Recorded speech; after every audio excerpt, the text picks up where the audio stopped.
મિત્રો, ગુજરાતના ખેતરોમાં હવે વીજળી પાકે છે. ઈડરનું આ સોલર પ્લાન્ટ દર મહિને ₹15 લાખની વીજળી ગવર્મેન્ટને વેચે છે. એટલું જ નહીં, આ સોલાર પ્લાન્ટ આગામી 30 વર્ષમાં ₹45 કરોડની વીજળી વેચશે.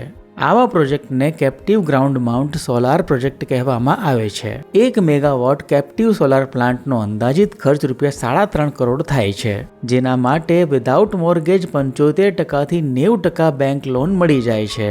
એરસન સોલાર એનર્જી અમદાવાદના ફાઉન્ડર હિતેશ વ્યાસ અને જતીન પ્રજાપતિ ડોમેસ્ટિક અને ઇન્ડસ્ટ્રીયલ રૂફટોપ સોલાર સિસ્ટમ અને captive ground mount solar plant install કરે છે. તેઓએ ઈડર, ખેરાલુ, પાટણ, બોટાદ, અમરેલી અને મોરબીમાં સંખ્યાબંધ ખેતરોમાં captive ground mount solar plant install કર્યા છે. જેમના ઇન્ડસ્ટ્રીયલ પ્લાન્ટનું બિલ લાખો રૂપિયામાં આવતું હોય એવા ઉદ્યોગકારો કેપ્ટિવ સોલાર પ્લાન્ટ વસાવી પોતાનું લાઇટ બિલ ઝીરો કરાવી શકે છે. આવા captive ground mount solar plant માટે લેન્ડ અપાવવાથી માંડીને boundary, solar panel washing facility અને સિક્યોરિટી કેબિન જેવું બધું જ ટર્ન કી પ્રોજેક્ટ હેઠળ એરસન સોલાર કરી આપે છે. સોલાર પ્લાન્ટ માટે ખેડૂતોને દર એકડે 50,000 થી 65,000 રૂપિયા ભાડું મળતું હોવાથી સોલાર પ્લાન્ટથી સરકાર, પર્યાવરણ, ઉદ્યોગકારો અને ખેડૂતો બધાને ફાયદો મળી રહ્યો છે.